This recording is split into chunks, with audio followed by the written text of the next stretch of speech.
Hurtgen Forest, nomen est omen, the name is a sign. Definitely for the soldiers of the American Army who were involved in the Battle of the Hurtgen Forest, because when they spoke the name of the battlefield, Battle of the Hurtgen Forest, it was not a good omen. In English, to hurt means to injure oneself or get hurt. Actually, until the fighting began on September 19th, 1944, the name Hurtgen Forest only referred to the local state forestry office. However, after the entire area was designated as Hurtgen Forest by the Americans, the name Hurtgenwald remained during a later regional reform. This forest consists of densely packed fir trees up to 30 meters tall, rich soil, and significant differences in elevation. During the time of the fighting, there were only unpaved roads and paths, which were barely wide enough for a vehicle, making it difficult for tanks or supply vehicles to use them. Not far from the Hurtgen Forest, right on the German border with Belgium running from north to south, was the Siegfried Line, a defense system built between 1936 and 1940, about 630 kilometers long, consisting of more than 18,000 bunkers, tunnels, as well as countless trenches and such tank barriers, which were also called Dragon's Teeth. After France's defeat in June 1940, the Siegfried Line was basically taken out of service. All movable weapons were removed, and not much attention was paid to the structures and fortifications anymore, so they quickly fell back to nature. But when, after the Allied landing in Normandy in June 1944 and the successful breakout from the bridgehead during Operation Cobra, it had become apparent that a successful advance of the Anglo-American armies toward the German Reich border could no longer be ruled out. The Siegfried Line was reactivated from August 24th, and attempts were made to make it capable of defense in a short time. The battle in the dark green-bordered Hurtgen Forest in the area of the northern Eifel, southeast of Aachen. Blue shows the layout of the Siegfried Line, green the German divisions, red the American ones, took place from September 19th to December 16th, 1944, between attacking American and defending German units. This made it the longest battle on German soil in World War II, and also the longest single battle ever fought by the American Army. However, today it has more or less been forgotten in Germany and is overshadowed by the German Ardennes offensive that began on December 16th. But even in the United States, the Battle of the Hurtgenwald is not very well known.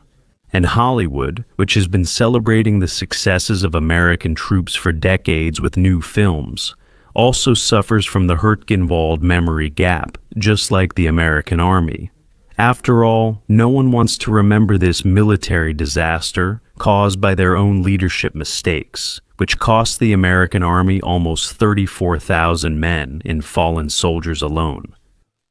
However, in 1998, the American television provider Home Box Office, or HBO for short, addressed this topic with the so-called television war film When Trumpets Fade, known in German as The Sound of War, When Heroes Die.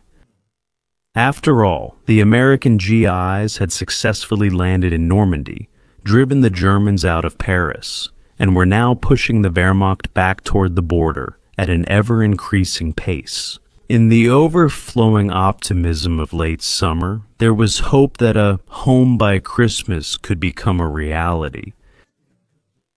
But then suddenly, things didn't go so well in the fall. Because even though the German divisions had been on the retreat since June 6, 1944, fighting against a well-equipped enemy and an air force that sometimes outnumbered them 10-1, their regiments, sometimes reduced to just 50% of their original strength, had taken advantage of every opportunity. Like here at the Siegfried Line, to hold back the advancing enemy, who nevertheless reached the Siegfried Line with parts of his 7th American Corps near Aachen on September 11, 1944, and crossed the Reich border.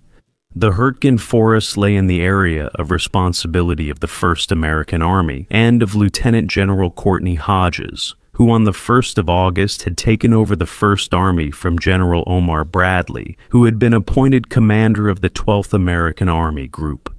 Then Hodges' army had marched through Luxembourg and southern Belgium, was the first to break through the Siegfried line, and captured Aachen in October 1944. When he then ordered his divisions into the Hürtgen Forest, he had his army staff, which numbered in the hundreds, quartered at headquarters in the requisitioned Hotel Britannique in the Belgian town of Spa, 52 kilometers away, starting on September 10. Incidentally, in the same hotel where the German generals von Hindenburg and Ludendorff had planned their operations during World War I, while he himself had the Villa Le Bocato requisitioned for his own use, and then hardly ever left Spa to go to the front. Hodges, here second from the left, during a briefing in September at headquarters, was characterized by the renowned American literary and cultural scholar Paul Fussell in his book The Boys' Crusade as a highly conservative tactician who was constantly worried about his flanks. Since he had commanded a machine gun company in the 5th Infantry Division in the Argonne Forest during World War I, it could be assumed that he was familiar with the particular problems of forest combat.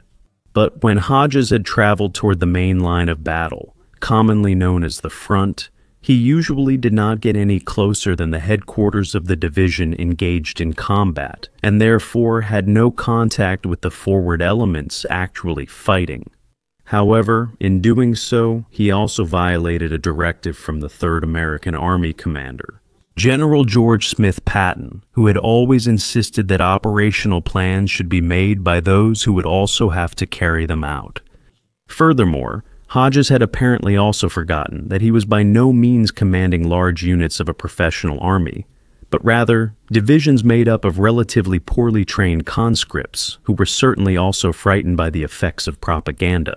Even though the heavily armed Corporal Robert E. Lee gave a different impression after the capture of Düren in February 1945.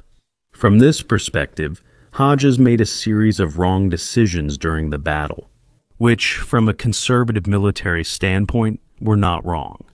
But during these extreme forest battles, exactly the opposite would have been required, namely the unconventional. So, on his orders, his corps commanders, regardless of the mounting dramatic losses, kept sending one division after another into the Hürtgen Forest. The first had been the 28th Infantry Division under Major General Norman Daniel Coda, who, however, did not appear even once at his forward deployed troops until the end of the battle.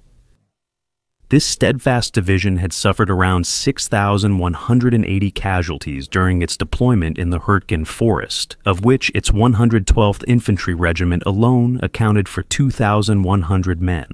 Among them were about 550 casualties not caused by combat, but due to psychological breakdowns, illnesses, hypothermia, trench foot, and swollen feet from wet boots with wounds that would not heal. Let's take another look at the 28th Division, however. This could also apply to the other units. In numerous cases, it was the commanding officers who were not able to withstand the stresses of battle. For example, the commander of the 112th Infantry Regiment, Lieutenant Colonel Carl Peterson, only appeared on the 4th of November after several weeks of heavy losses of his regiment at its forward elements in the village of Kammerscheid, and the commanders of the 103rd Engineer Regiment had to be explicitly ordered by the division to go forward to the locations where their battalions were deployed. After the deployment of the 28th Infantry Division had bogged down due to the fierce German resistance, it was next the 9th Infantry Division and Major General Louis Alvin Craig that were engaged. Then the 8th Infantry Division and Major General Donald Armstrong Stroh were sent into the forest. which, however, also had to be withdrawn shortly afterward because of its heavy losses, to be replaced by the 1st Infantry Division and Major General Clarence R. Hübner. After that division also failed to advance, the 4th Infantry Division and Major General Raymond Oscar Barton were committed, but they too became bogged down in the forest and suffered the heaviest losses of all divisions. Then it was the 83rd Infantry Division and Major General Robert Mason's turn.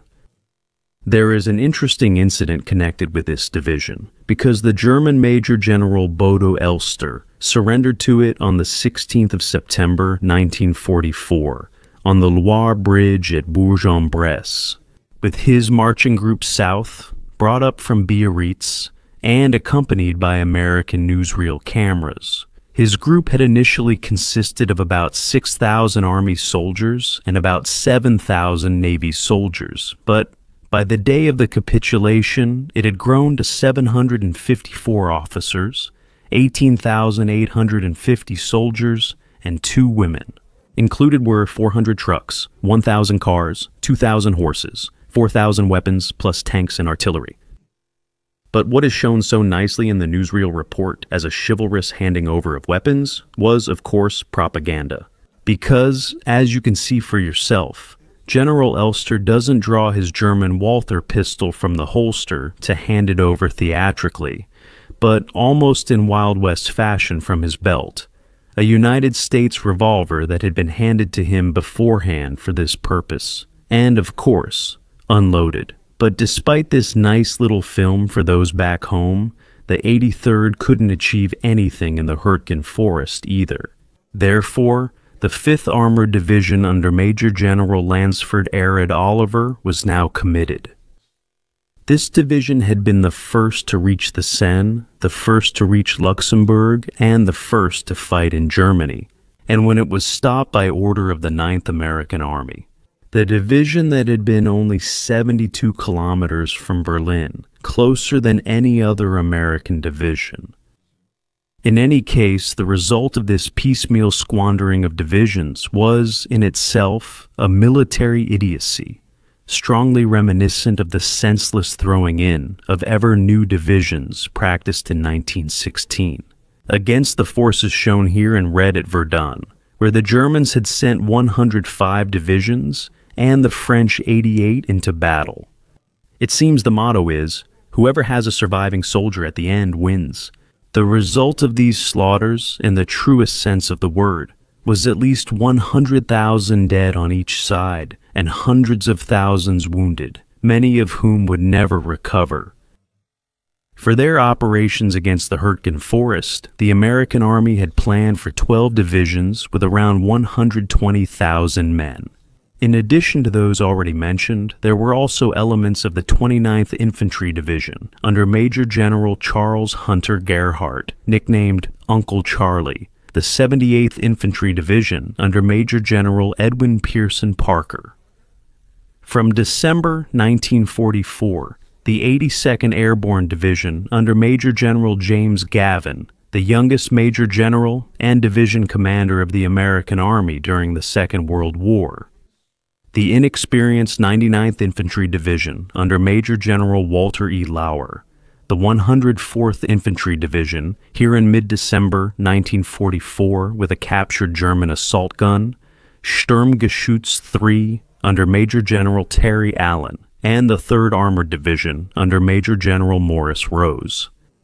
Rose was killed at the head of his division during the closing of the Ruhr Pocket, and thus he was the highest-ranking officer of the American Army to be killed during the Second World War on the European theater of operations. Finally, the 2nd Ranger Battalion under Lieutenant Colonel James Earl Rudder, which in the Hürtgen forest led the assault on Hill 400 in Bergstein, and the 5th Ranger Battalion under Lieutenant Colonel Richard Sullivan on the left in the picture, which had been deployed together with the 2nd Ranger Battalion since the fighting in Normandy. They had been supported since the 19th of November by the 366th Fighter Group, nicknamed the Hun Hunters, who were stationed at the flying school in the Belgian town of Asch, which had been established in 1917 by the German Air Corps. The battles in the Hürtgen forest cost the ground troops involved more than a quarter of their strength. The soldiers had either been killed, wounded, or decimated by rampant dysentery causing persistent diarrhea. And in this mysteriously dark and dangerous Hürtgen forest, the experiences were so severe that there was a whole series of special incidents, entire units fleeing, disobedience towards superiors and refusal to follow orders, soldiers crying, feigned illnesses, and self-mutilation. And another saying from General Patton had proven true: there ain't no atheists in foxholes. The radio operator George Barrett described his first bombardment by German artillery like this: "My comrade and I were lying in the same hole, with only a small bush on top of us. And I remember that I actually screamed. We both kept praying to the Lord to stop the barrage, trembling and trembling, crying and praying at the same time." The reason for this unexpected weakness of the troops was a complete failure of their leadership. In particular, the three generals standing in the middle of the front row from the left: Bradley, Eisenhower, and Hodges. In contrast, the general standing all the way to his left, Patton, can be absolved of criticism, as he had predicted many of the dilemmas. But apparently the commanding infantry leaders had forgotten everything that General Leslie James McNair had preached to them at the Command and General Staff College in Fort Leavenworth. For example, how to deploy inexperienced troops in forest combat and what precautions need to be taken. Apparently, no officer or non-commissioned officer had given their soldiers a lecture about tree bursts either. These always occurred when artillery with impact fuses and no delay fired into the forest. Because did a foxhole in the forest floor still offer any protection during infantry or artillery fire? Then, when impact fuses were used in the treetops, shell fragments and pieces of the tree were hurled straight down, and they hit the dug-in, now defenseless, soldiers lying flat. And since the American artillery was now using this firing method, including the 18th Field Artillery Battalion, with 75 rocket launchers mounted on trucks, entire American infantry platoons had been taken out by friendly fire. Commander-in-Chief of the German Army Group B, responsible for the West, had been Field Marshal Walter Model, who on the 21st of April, 1945, committed suicide near Duisburg and is buried at the military cemetery in Wassenach. To him, for the defense against the First American Army, parts of 13 German divisions had been available. On paper, they had over 80,000 men, but in reality, they barely reached just over 50,000. They had already been fighting a defensive battle against superior forces for months and had also been heavily decimated by the Allied Air Force. For example, at the beginning, the Hürtgen Forest combat area was defended by two German divisions. The first was the 353rd Infantry Division under Lieutenant General Paul Malman. Formed on the 5th of November, 1943 in Brittany, it had been largely destroyed during the Normandy fighting, and was then reformed in November 1944 in the Trier area. The second was the 275th Infantry Division. Its commander was at first Lieutenant General Hans Schmidt, until the 21st of November, then Colonel Helmut Bechler, and afterward again Schmidt. The company commander in the Engineer Battalion, Lieutenant Friedrich Lengfeld, also served in this division. This 23-year-old German officer was killed while trying to rescue a wounded American soldier from a minefield. This monument commemorates him. From the fate of the 275th Infantry Division, one can, by and large, also read the fate of all the other divisions that had been committed in the course of the Battle of the Hürtgen Forest.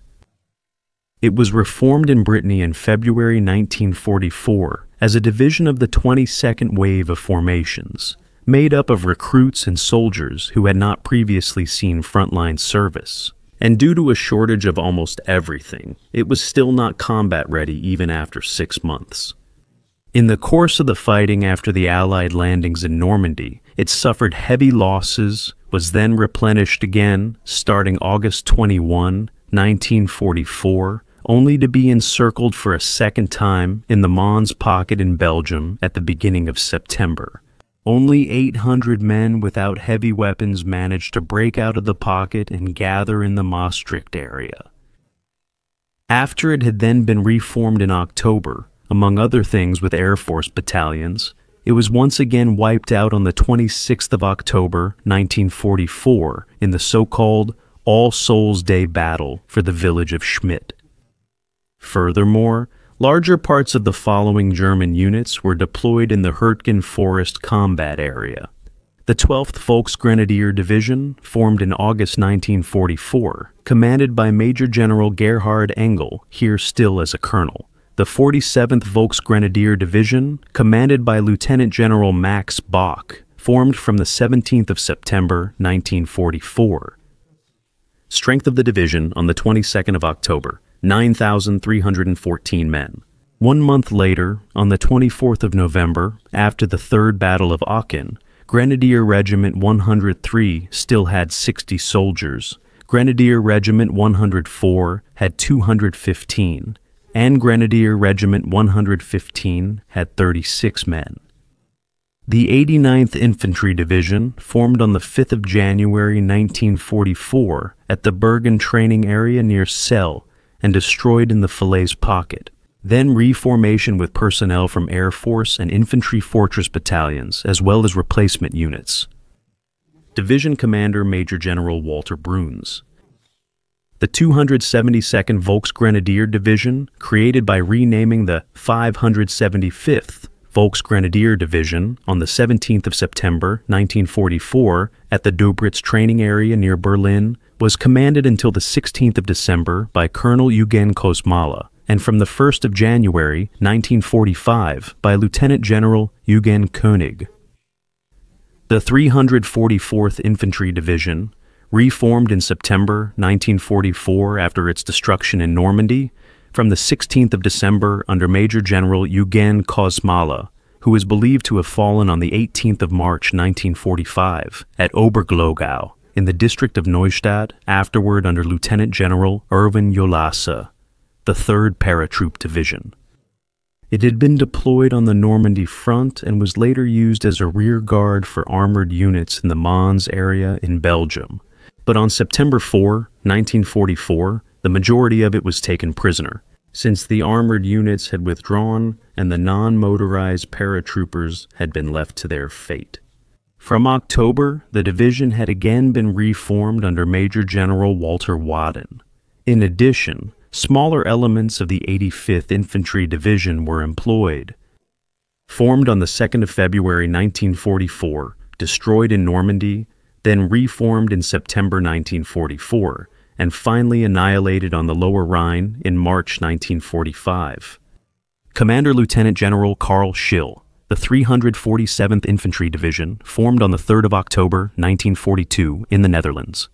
On the 30th of August 1944, with over 8,800 soldiers by November 30th, 1944, it had only one combat group, with a strength of 809 men, of whom 405 were combat ready.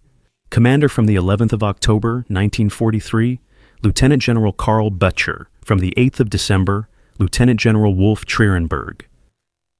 The successor to the 3rd Infantry Division, Mott, which perished in Stalingrad, was the 3rd Panzer Grenadier Division under Major General Walter Denkert. Also involved was the 116th Panzer Division, Greyhound, deployed from the 4th to the 16th of November in the area around the villages of Wassenach and Hürtgen, commanded by Major General Siegfried von Waldenberg. And the 246th Volksgrenadier Division under Colonel Gerhard Wilk. He had been appointed as the battle commander of Aachen as of October 12, 1944, in accordance with the order given to him by the Supreme Commander. Field Marshal Gerd von Rundstedt, here on the left in 1944 with Field Marshal Erwin Rommel, the venerable imperial city of Aachen. Quote, "To hold out to the last man, and, if necessary, to be buried under its ruins." With around 13,000 soldiers and 5,000 Volkssturm members, Wilk had continued the militarily completely pointless fight against around 100,000 American soldiers until his capitulation on the 21st of October, by which time the city was 85% destroyed, and 4,000 German soldiers had been killed and 2,000 wounded. Wilk, along with other German officers, was held from October 26, 1944, in the Special Officers' Prisoner of War Camp Trent Park in England, where he was considered very talkative with the British. At the time, he justified his actions, among other things, by his fear of Nazi reprisals against his family. After his release from captivity in March 1945, he lived for another 40 years in Bad Honnef. As now in the Hürtgen forest, one American division after another had been repulsed with heavy losses. The four-star generals Eisenhower, second from the right, and Bradley on the far left, ordered Operation Queen to force the decision. For this, on the 16th of November, 1944, the Anglo-Americans carried out the largest strategic air raid ever flown in support of ground operations. 1,191 heavy bombers of the 8th American Air Force had taken off and had bombarded the towns of Eschweiler, Weisweiler, and Langerwehe with a total of 4,121 tons of bombs, while 309 fighter bombers of the 9th American Air Force attacked Hamish, Hurtgen, and Guy with 200 tons of bombs, and 1,188 heavy bombers of the British Bomber Command launched the heaviest attacks against Düren, Jülich, and Heinsberg, among other places, using almost 140,000 incendiary bombs. In the process, Jülich was almost completely devastated and burned for several days. 1,000 people had been killed, and in Düren, it had been 3,000. However, these area bombings had hardly affected the German defensive positions. When, after the air raids, following a drum fire lasting almost 1.5 hours from 700 guns, the 9th American Army launched a broad attack, it once again encountered prepared German formations that were able to hold off these assaults. However, this was also at the cost of very high losses of their own. On the 22nd, the immersion advance shown in red had come to a halt at the line shown in light green. Now, for the next 4 weeks, a tough battle for towns, forests, and trenches began, which the GIs, inexperienced in this type of combat, were not prepared for. Also, the German artillery, which had not been neutralized by the immersion air force due to the persistently bad weather, was able to intervene in the fighting again and again. Then, when the German Ardennes offensive began on December 16, completely surprising the American command, they had to temporarily halt their attacks as part of Operation Queen, which meant that this operation was a failure. Only on the 23rd of February 1945 was the 102nd American Infantry Division able to carry out the operational objective of Queen to cross the Ruhr between Linnich and Ruhrdorf. But at least by early December, the First Army had managed to capture the 3 villages behind the Hürtgen forest, which were completely destroyed in the process: Hürtgen, Vossenach, and Schmidt. But the price for this had been enormous. In addition to the fact that the overall operation had failed and the battle had ended with a German defensive victory, according to American estimates, at least 30,000 of their soldiers had been killed. This included 9,000 deaths from frostbite, starvation, or friendly fire. Another 50,000 had been wounded, but the German divisions had also once again been decimated. Their blood toll amounted to around 13,000 killed and 15,000 wounded. Many towns and communities had been almost completely leveled. The most troubling aspect of this battle, however, was that the high-ranking American generals Eisenhower, Bradley, and Hodges, here with the sky-pointing George Patton, had chosen to sacrifice one division after another in the dark and ominous Hürtgen forest. Because in addition to urban combat, fighting in the forest, especially at close and very close range, requires specially trained soldiers, a high density of personnel, and different weapons for use at short distances. Hardly any of that had really been taken into account. Therefore, in the wet weather, which was joined by snow at the beginning of December, the Americans were often at a disadvantage compared to the Germans due to their lack of training and experience and their mostly predictable tactics, despite their commendable bravery. In addition, the American units hardly conducted any reconnaissance before operations. Instead, they stubbornly attacked wherever they were ordered to, regardless of which enemy was facing them. If combat reconnaissance occurred, it was only just before the attack and involved heavy radio communication. But that was also a sign for the German soldiers that something was about to happen.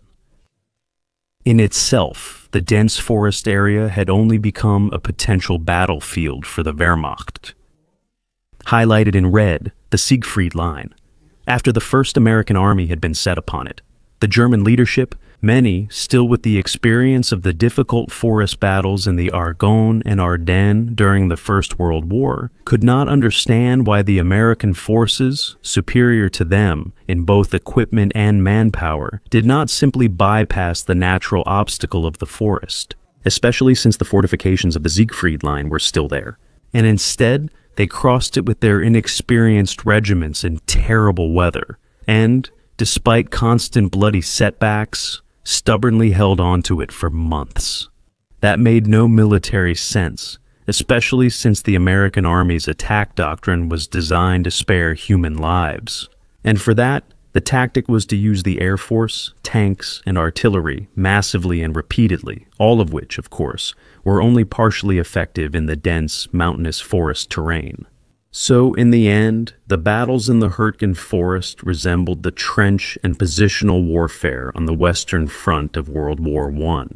When the infantry on both sides had repeatedly tried in vain to push through against machine gun fire, artillery, mines, and mortar fire. For even in 1944, the American generals sitting far from the events committed the same mistakes as in 1914-18. Sacrificing battalion after battalion without imagination in order to seize a village, a road, or a hill. Only then, with heavy losses, to be driven back again by a counterattack of worn-out German infantry formations, with recruits of the classes of 1926 and 1927, and men of middle age. Then they sent another battalion into the fire. The senseless carnage in the Hürtgen forest had only come to an end when, on the 16th of December 1944, when 3 German armies had launched a surprise attack on the 12th American Army Group in the Ardennes Offensive, also called Operation Watch on the Rhine. But this also marked the beginning of a new massacre. But that's a topic for another discussion.